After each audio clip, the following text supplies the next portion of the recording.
당뇨는 조용한 살인자입니다. 겉으론 멀쩡해 보여도 안에서는 당신의 눈, 심장, 다리를 천천히 하지만 확실하게 무너뜨리고 있습니다.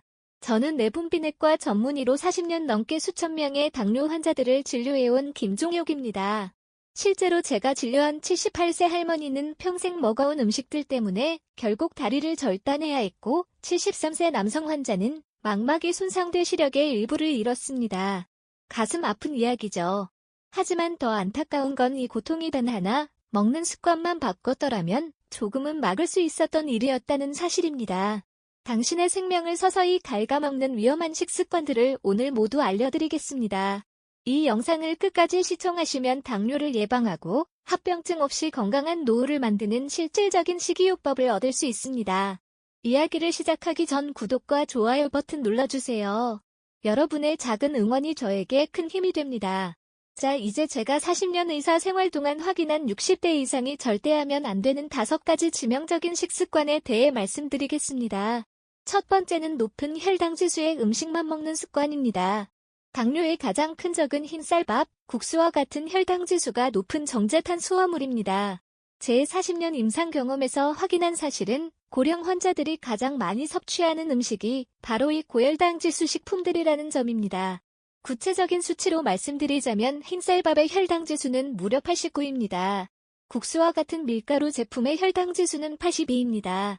혈당 지수란 특정 음식이 혈당을 얼마나 빨리 얼마나 높게 올리는지를 나타내는 지표입니다. 포도당의 혈당 지수를 100으로 했을 때 다른 음식들의 상대적인 수치를 측정한 것이죠. 55 이하는 낮은 수준, 56에서 69는 중간 수준, 70 이상은 높은 수준으로 분류됩니다. 이런 혈당 지수가 높은 식품들이 체내에 들어가면 어떤 일이 벌어지는지 설명해 드리겠습니다.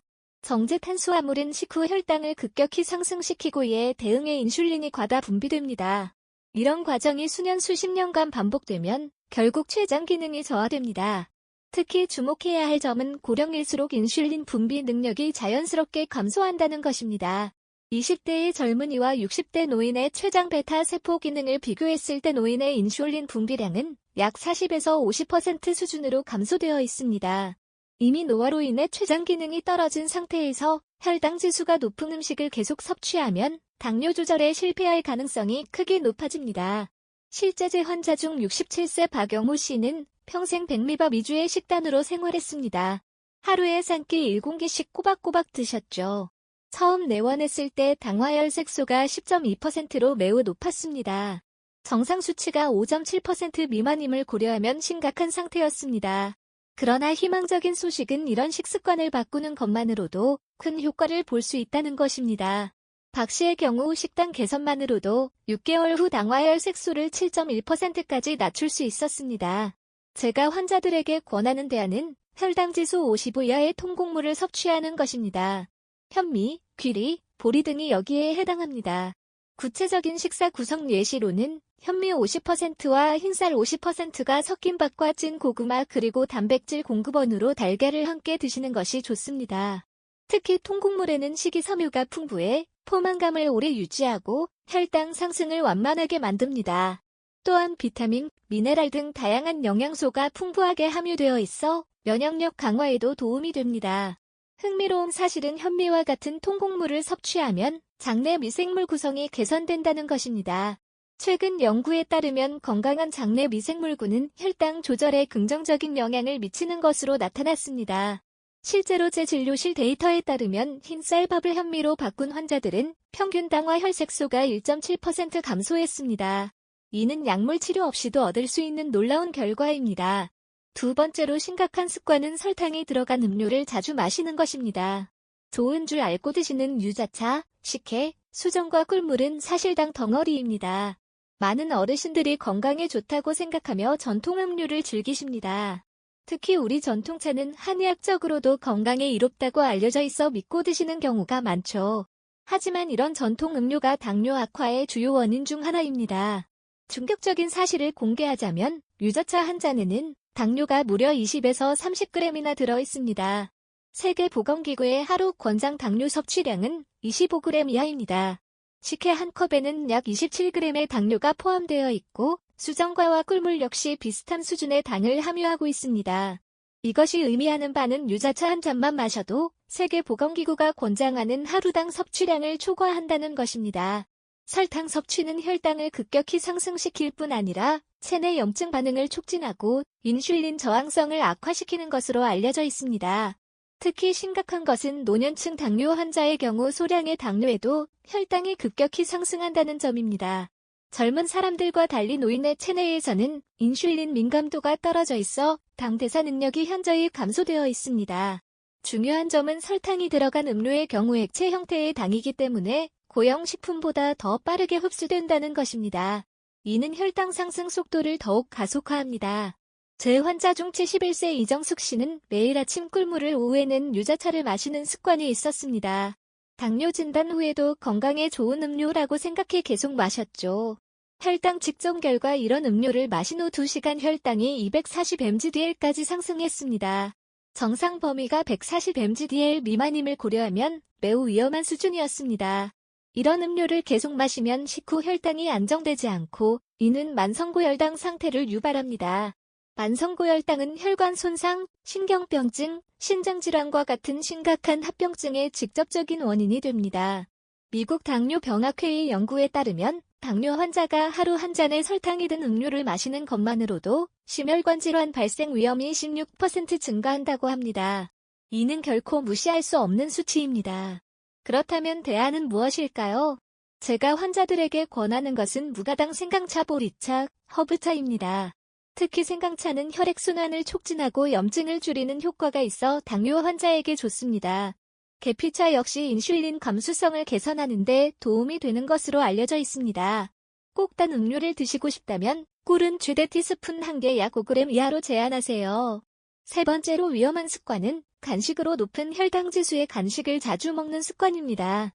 인절미와 바나나는 당뇨 환자의 건강을 위협합니다. 많은 어르신들이 간식으로 떡, 과일 그리고 과자를 즐겨 드십니다. 특히 과일은 건강에 좋다라는 생각에 당뇨가 있어도 제한 없이 드시는 경우가 많습니다. 하지만 의학적으로 보면 잘못 선택한 간식은 당뇨 관리에 큰 장애물이 됩니다. 포도와 바나나 같은 과일은 물론 건강에 좋은 성분들이 있지만 당뇨 환자에게는 혈당 부담이 매우 큽니다. 우리가 흔히 먹는 떡류의 혈당 지수는 가래떡이 85, 인절미는 93에 달합니다.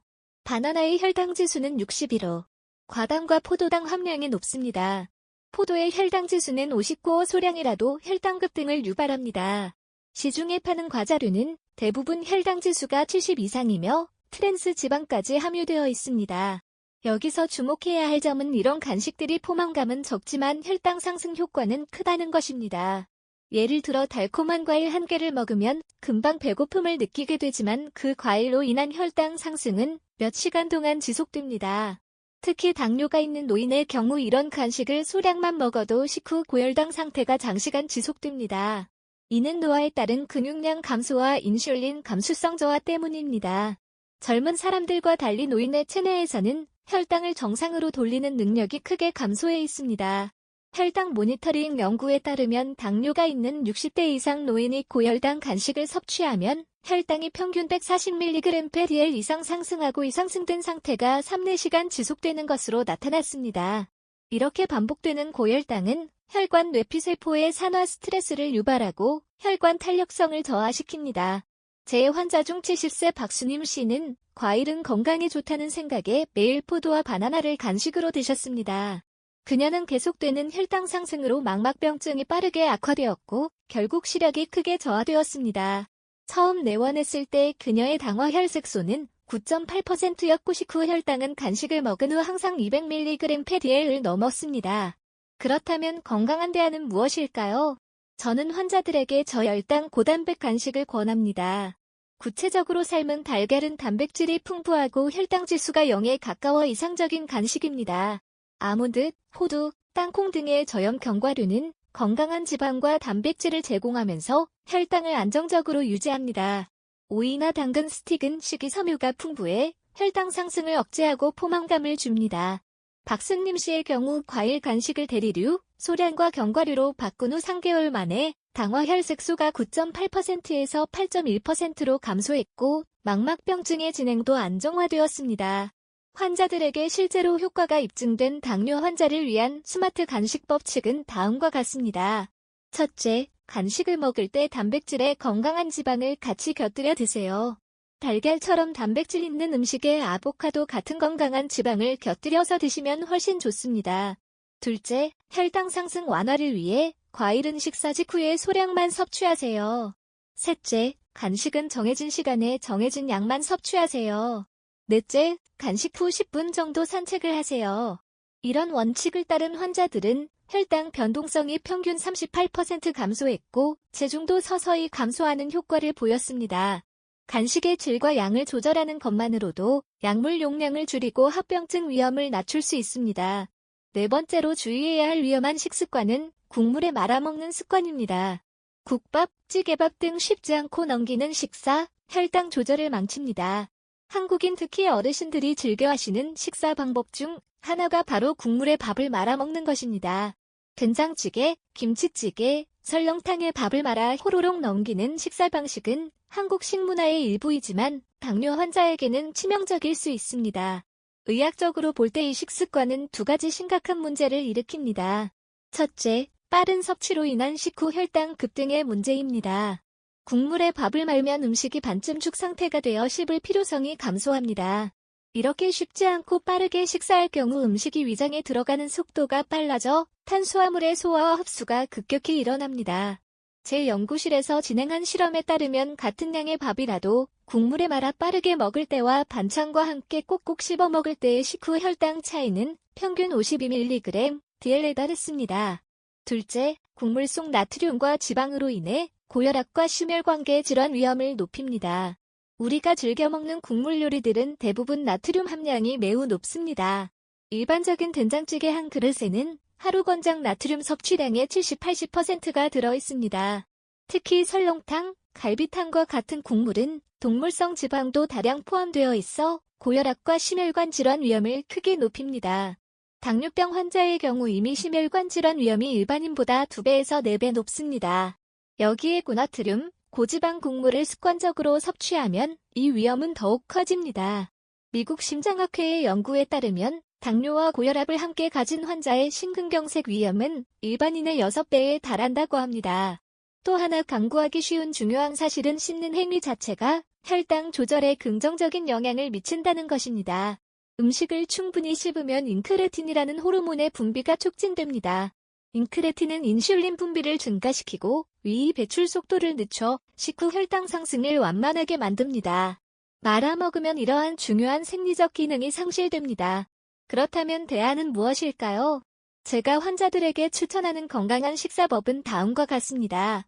첫째는 꼭꼭 씹어 드시는 습관을 들이셔야 합니다. 밥 한 숟갈에 최소한 20번 이상은 꼭꼭 씹어야 합니다. 식사 시간도 너무 짧게 끝내지 마시고 적어도 15분에서 20분 정도는 천천히 드시는 게 좋습니다. 그리고 TV나 스마트폰을 보면서 드시면 무의식 중에 막 드시게 됩니다. 되도록이면 식사에만 집중해서 천천히 드시는 걸 추천드립니다. 둘째는 국물보단 건더기 위주로 드시는 게 좋습니다. 찌개나 국 드실 때는 국물은 딱 2-3숟가락 정도만 드시고 건더기만 건져서 드시는 게 훨씬 낫습니다. 그리고 국물 반찬보다는 나물이나 생채소 같은 반찬을 더 챙기시는 게 좋습니다.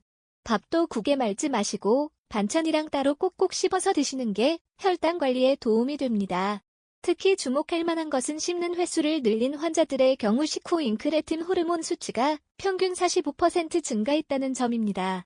이는 약물 없이도 자연적인 혈당 조절 능력을 향상시킬 수 있음을 보여줍니다.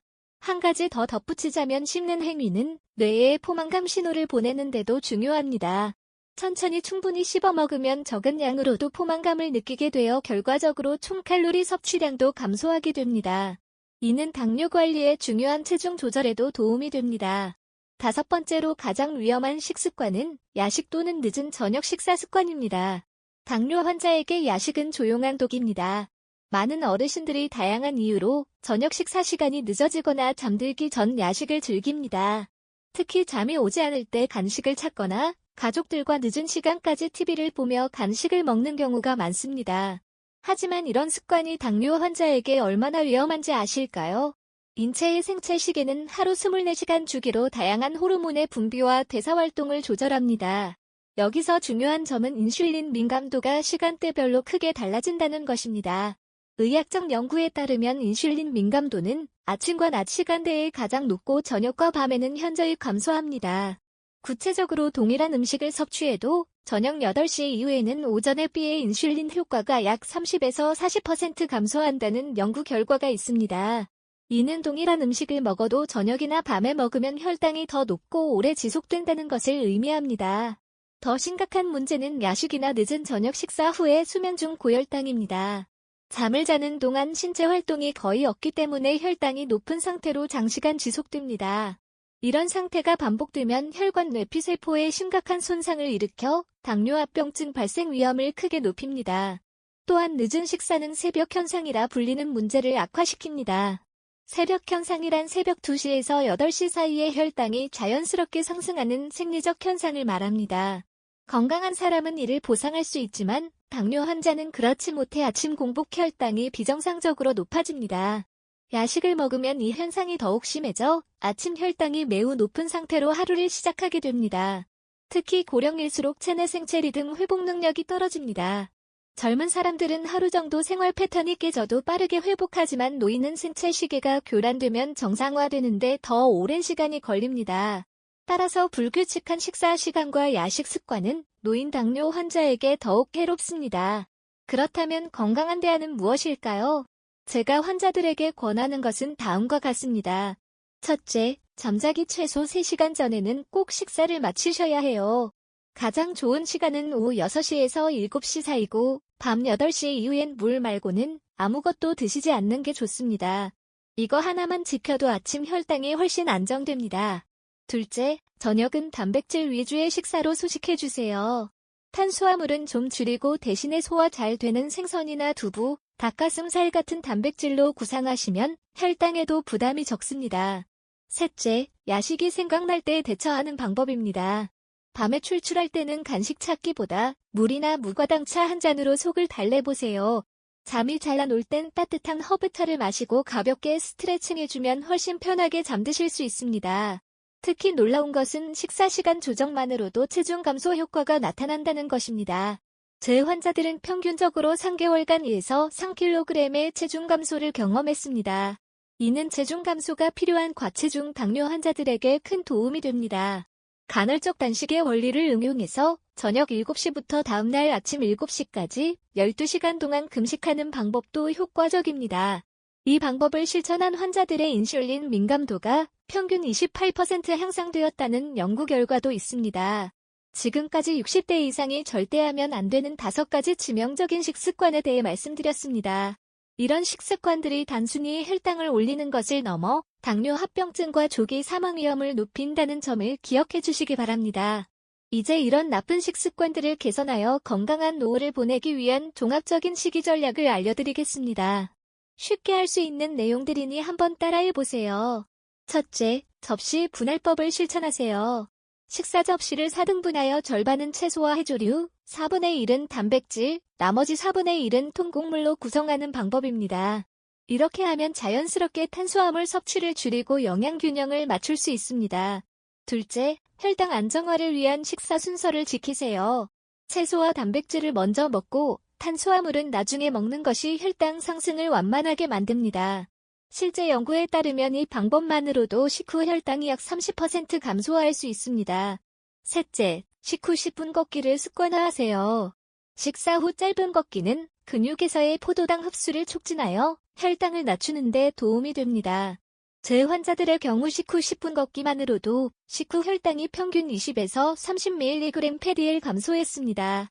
넷째, 혈당 지수가 낮은 식품 위주의 식단을 구성하세요. 현미, 귀리, 대부분의 채소, 저당 과일 등의 혈당 지수 55 이하의 식품을 중심으로 식단을 구성하면 혈당 관리가 훨씬 수월해집니다. 다섯째, 충분한 수분 섭취가 중요합니다. 탈수는 혈당을 상승시키므로 하루 1.5에서 2리터의 물을 마시는 것이 좋습니다. 당 함유 음료는 피하고 물이나 무과당차를 선택하세요. 여섯째, 규칙적인 식사 시간을 지키세요. 식사 시간이 불규칙하면 혈당 조절이 어려워집니다. 하루 3번의 주요 식사와 필요시일 이외에 계획된 간식으로 혈당을 안정적으로 유지하세요. 이러한 원칙들을 실천한 제 환자들은 대부분 3에서 6개월 내에 눈에 띄는 혈당 개선 효과를 보였습니다. 약물 의존도가 감소하고 체중이 정상화되며 무엇보다 당뇨 합병증 발생률이 크게 줄어들었습니다. 자, 여러분, 오늘 말씀드린 5가지 위험한 식습관들은 모두 우리가 일상에서 쉽게 바꿀 수 있는 것들입니다. 당장 오늘부터 실천한다면 여러분의 혈당은 급격히 개선될 것입니다. 여러분의 건강한 노후를 위해 저희 노후주의 TV가 항상 함께하겠습니다. 이 영상이 도움이 되셨다면 구독과 좋아요 버튼을 꼭 눌러주세요. 알림 설정까지 해두시면 더 많은 건강한 노후 정보를 가장 먼저 받아보실 수 있습니다. 건강한 습관으로 10년은 더 젊게, 20년은 더 행복하게 사는 그날까지 노후주의 TV였습니다. 감사합니다.